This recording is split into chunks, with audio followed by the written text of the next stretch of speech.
Order! Order! You are an incorrigible delinquent at times. Behave yourself, man! Now, Channel 4 News has seen a confidential government report outlining why factors like social deprivation, financial hardship among those isolating, and failures in the test and trace system are leading to stubbornly high rates of transmission in some areas of England. The findings in the report have led public health and council leaders in one of the worst affected areas to write to Matt Hancock asking him to consider accelerating the vaccine rollout in areas of high transmission. Here's our health and social care editor, Victoria MacDonald. Blackburn with Darwin, Bradford and Leicester, linked by their high COVID infection rates. And now a leaked document seen by Channel 4 News and prepared for the Department of Health, NHS Test and Trace and the Joint Biosecurity Centre asks, why have these three areas at different times been worse than the national average? Deprivation, employment and occupation, demographics and household composition are all listed. On deprivation, the document says, enduring areas have higher instances of unmet financial needs, and therefore compliance with interventions are lower and transmission is higher. And on response, it says, persistent delays in outbreak response will see high transmission rates. Referring to the National Test and Trace system, the document adds, if individuals are not being contacted or there are significant delays with contacting, this will impact on transmission. The report also cites Blackburn with Darwin and Leicester as having a higher number of test and trace support payments rejected than being successful. This analysis was for the months from July to November, when each area had high transmission rates and remained under some form of restriction long after the rest of the country. It highlights that the three areas have above the national average populations that are young and from minority ethnic communities. And these communities have, the document says, greater exposure to COVID-19 as they are more likely to be socio-economically deprived, live in overcrowded and multi-generational housing, and hold key worker or high exposure occupations. Now Blackburn with Darwin leaders have written to the Health Secretary citing this document and asking for an accelerated rollout of the AstraZeneca vaccine to high-risk areas in order to assure equal life chances and pandemic exit across the country. Well, what's clear when you look at areas that have had what's called enduring transmission, so that means high rates since the beginning of the pandemic, is that despite control measures that have affected the economy and the well-being of the population for months, they're still struggling to get the rates down and keep them down. And the reasons are not to do with lack of compliance in the population. They're largely to do with structural, social and economic inequalities in those areas. In Blackburn, there are double the deaths and 3 times more infections than in the southwest. They have specifically cited the AstraZeneca vaccine because of recent evidence that it may prevent transmission. So we're very pleased with the rate of vaccination we're undertaking. What we'd like to do is to speed that up so that our risks are equivalent to risks in other regions from the vaccination programme. The council has so far had no response to its request from the Health Secretary. Hello, good evening. The raw number is a startling one. 1.3 million children under 5 are now living in poverty in the UK. Or put another way, a third of all families with babies and young children, according to the latest figures seen by this programme. The last decade's seen poverty rising fastest for households with young children of that age group. COVID has, of course, made a difficult situation even bleaker. Tonight, as we look at what this might mean for government policy, what has to shift, what has to stay, and what kind of a priority this is now for our country. In a moment, we have an extended report from Katie Razzle on poverty for the under-5s. But first, our political editor, Nick Watt, takes us through what the picture is for all those under 18. Nick. Well, Emily, child poverty is still a sore that blights our society. So let's just take a look at this graph from the Resolution Foundation. And it estimates that just under a third of children under 16, plus those 19 and under in full-time education, are living in relative child poverty. And you can see that this graph tracks child poverty going all the way back to 1975. Now, relative child poverty is defined as children living in a household with less than 60% of the median income. And the Resolution Foundation estimates that the number of children falling into that category has fallen by 2.2 percentage points during the current tax year, thanks in part to the measures introduced by the government during the pandemic. That, of course, includes a £20 weekly uplift in universal credit. But if we drill down into this graphic, we will see that relative child poverty is set to increase. So take a look at the yellow line. That is the base scenario. It estimates from this year to the end of this Parliament in 2024, an extra 730,000 children will live in poverty. But then take a look at the purple line. That is if the benefit boosts during the pandemic are made permanent. And what that suggests is, yes, relative child poverty would rise, but it would rise at a much slower rate. So why is relative child poverty forecast to rise overall? Well, remember him, George Osborne. The Resolution Foundation cites in part the impact of his welfare cuts, including the continual rollout of his two-child limit. That was no further benefits beyond 2 children. Now, the former Chancellor introduced that in his budget just after David Cameron won an overall majority in 2015. So this is the balance that we will strike. In future, we will limit the support provided through tax credits and universal credit to 2 children. Families who have a third or subsequent child after April 2017 will not receive additional tax credit or UC support for this child. Now, around that time, a certain Mayor of London was questioning this austerity agenda. And this is what Boris Johnson said 2 years before that, after an earlier round of cuts.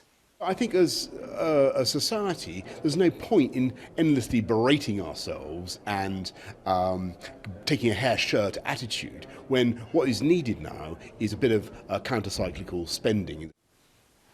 That was in Davos, of all places. Now, 8 years later, as he grapples with a pandemic as Prime Minister, Boris Johnson has a big decision to make, which will have an impact on child poverty.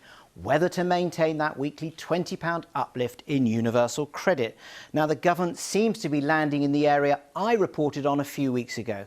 That is to maintain the uplift during the period of the pandemic. Now, just to get an idea of the importance of those interventions during the pandemic, listen to the Resolution Foundation again. It says the UK has avoided a living standards disaster despite the unprecedented collapse in GDP in the last year. Emily.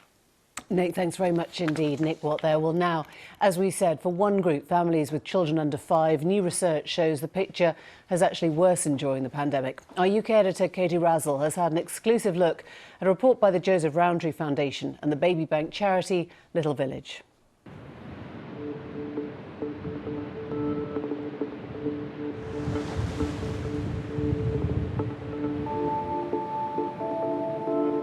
I have 1 meal a day. Provided my children have 3, I'll have 1 meal if I'm lucky. From the country's seaside towns, through the leafy suburbs and rural villages, this is the reality of child poverty in the UK. Often invisible, always corrosive. Everyone said, don't cry in front of her, but it's very hard when you live in the same room. But what happens when COVID batters already struggling families? And what are we doing to turn the tide? We need to keep that focus on these children, because otherwise they're going to grow up remembering us for how we failed them rather than for how we got behind them and gave them the best start in life.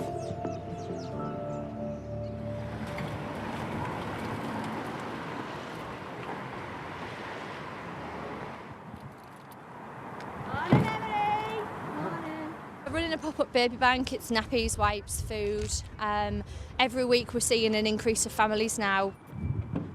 Every Thursday in a Hartlepool side street, Emily opens her car boot to families with young children in need.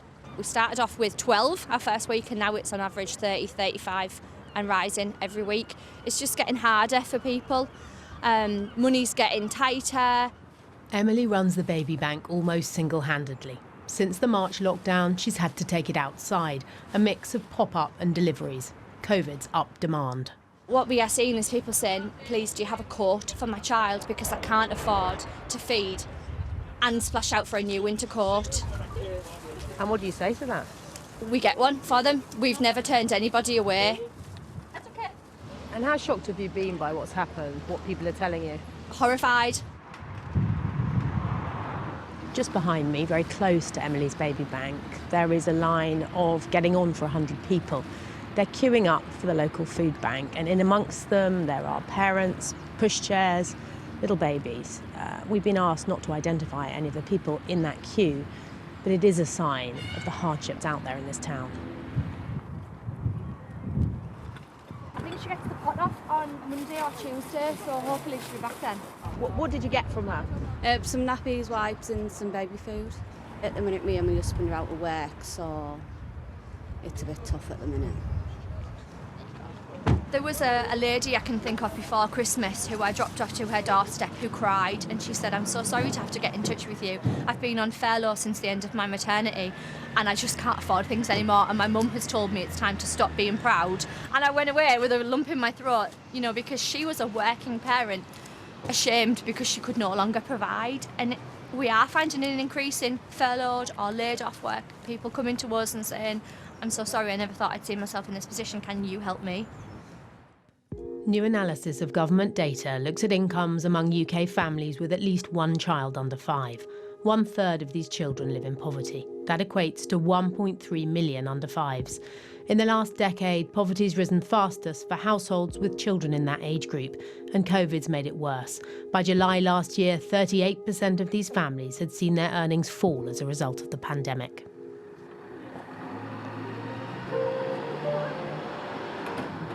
You've got Layla, she's 7, my biggest help and support, even though she's my child.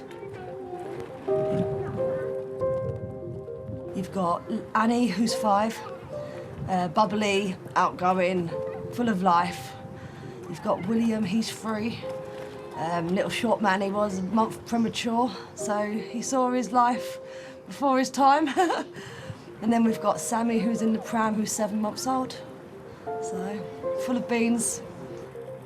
Kay's a regular user of Emily's baby bank. She moved to Hartlepool from London in search of cheaper rent.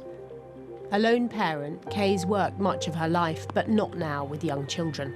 And the 2-child limit means universal credit covers her with the oldest 2 only. After housing costs, she says she's left with £600 a month. So you've got to pay your gas, your electric, your water, your council tax, and any other bills that may prop up, and your food.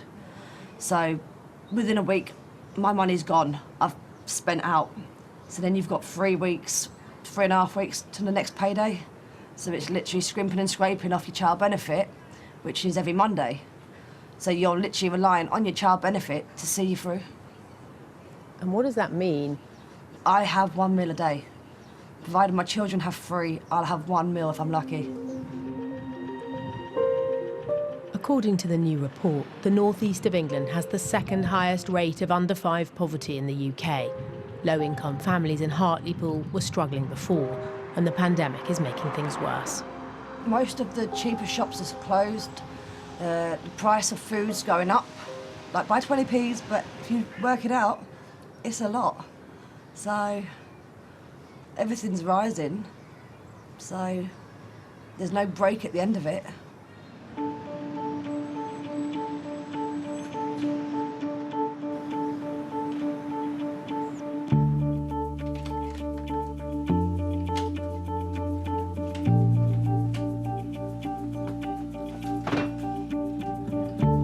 Families with young children are far more likely to be in lasting poverty.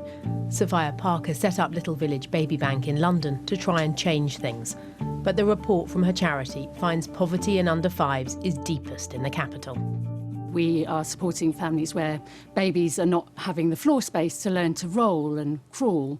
We're seeing families struggling to get out because they don't have a buggy or a warm coat. And just this week, we've supported a mum, for example, who is pregnant. She's got a toddler. They're in a single room with 1 bed. There's not space for a sofa, let alone a table. These are unacceptable circumstances for children to be growing up in. Just got the stickers. So this one is blue. COVID means the charity's had to shut its doors to families. Instead, it delivers to them.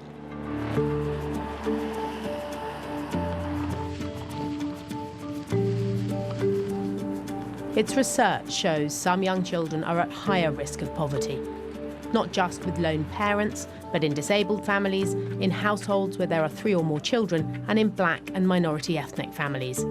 It's people like Marcia, a cleaner, who is bringing up her grandson alone. Got these 2 and then there's 1 more. You okay, Claire? Thank you. You're welcome. I'll be back in a second. 2 in 3 children in poverty have one parent in work, at least one parent in work. The families we support were already in a very difficult place before COVID, and I think COVID has made that so much worse. We're seeing families who are falling into rent arrears, we're seeing families who are having to rely on high-cost loans. Deprived under-5s in London live further below the poverty line than anywhere else in the UK, according to the new research. That line is calculated as £375 a week after housing costs for a couple with 2 children aged below 5. But in the capital, that family would have an average weekly income of £248. For a single parent with 2 under-5s, the poverty line is £263. But in London, that family would live on just £173 a week. Vicky's a qualified nursery worker. When her relationship broke down after she had her daughter 3 years ago, she relied heavily on Little Village. I've always worked, and it was only until I had Isla that I couldn't work because it was too expensive for me to send her to nursery and work at the same time. So I struggled. Vicky is now paid for a few hours a week at the charity, but still needs benefits to get by. She knows the relentless daily grind of being a parent in poverty. It's just like, you know, her feet are growing. And I'm like, no, don't grow. It's only when you look at their little faces and you're like, oh, God, I'm going to cry. It's only when you look at her face, oh, sorry. It's all right. And you think, like, I want to do what's best for you. I want you to have what I couldn't have. I don't want you to be that child that has to go without, but I know on certain things that, you know, you can't have everything. I understand that.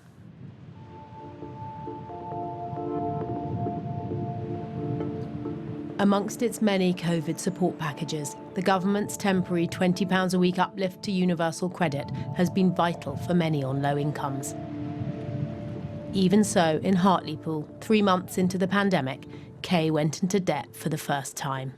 I mean, I've got myself into loans and things because I need to survive. What kind of interest are you having to pay? A lot. Just a £300 loan, you're paying back 510. Oh my goodness. So. And what did you need that money for? Living. For food or? Food, children's clothes as they grow in. So, yeah. Poverty lurks behind doorways. For the very youngest children, it can have a lasting impact on their development. But while it can diminish hope, for the parents we met, it doesn't extinguish it. I'm hoping that they get good jobs, that they see that I've fought tooth and nail for everything that they've got. And actually, yeah, they better themselves. I don't want any of my children to be sat on benefits, so.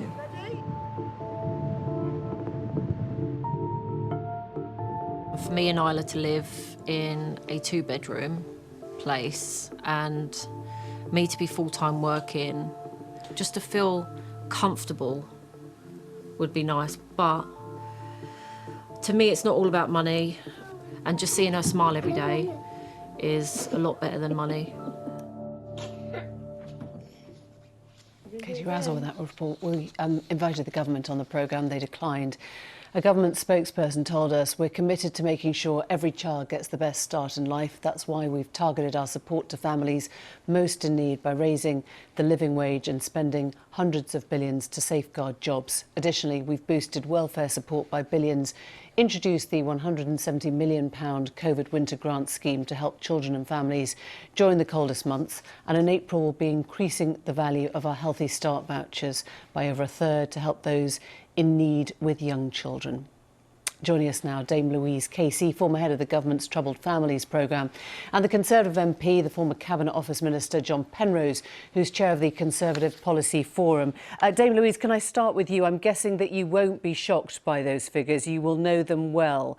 What has to happen in the months ahead? What are you looking for?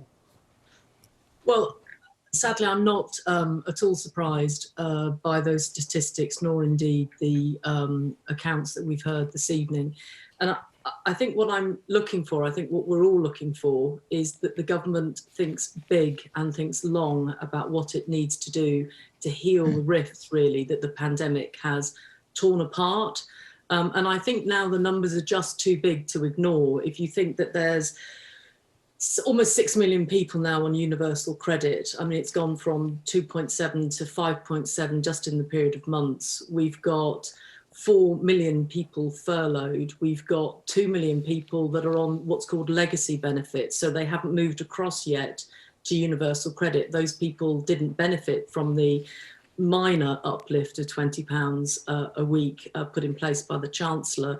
So those numbers are really big, and that's what makes this very, very different. Poverty used to be something that people worried about other people having, and now I think what's happening across food banks, soup kitchens, on the streets, in all of the work that I've been doing, is we're seeing people that are struggling, and they're struggling on furlough.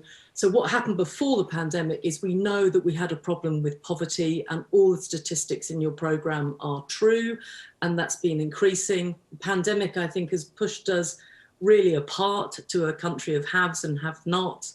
Some people almost enjoying being at home and working from home, and other people, like those women on the programme, where actually people are setting up food banks and baby banks left, right and centre. So we have to have a big political solution to this, and not lots of small pots of complicated money. So would you call, and I'm going for just one very specific measure, maybe you will call this a small pot of complicated money, the universal credit top-up, which is under discussion at the moment. At the moment it delivers an extra £1,000 a year for the families on it. That's scheduled to end on March the 31st. Are we beyond that now? I mean, are you saying that we're beyond even thinking in those terms, or would you say that that's exactly where you have to start? Well, it's unthinkable to think that they would remove that. I mean, that's just unthinkable to even consider it in April. Remember that something like 60 to 69% of the people who are on universal credit are in debt, because actually, unless they're able to cope for 5 weeks with no support whatsoever when they first start on that benefit, they immediately go into debt. Okay. So, you know, the least we can do, and just remember for a moment, I have to say this, I have to remind everyone, you were totally right in the piece.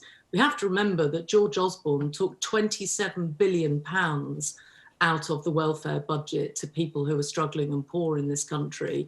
And we've gone back to, in many areas of benefits, 1990 level of benefit to human beings. So of course I want the £20 a week, but I think I want something deeper and longer. Okay.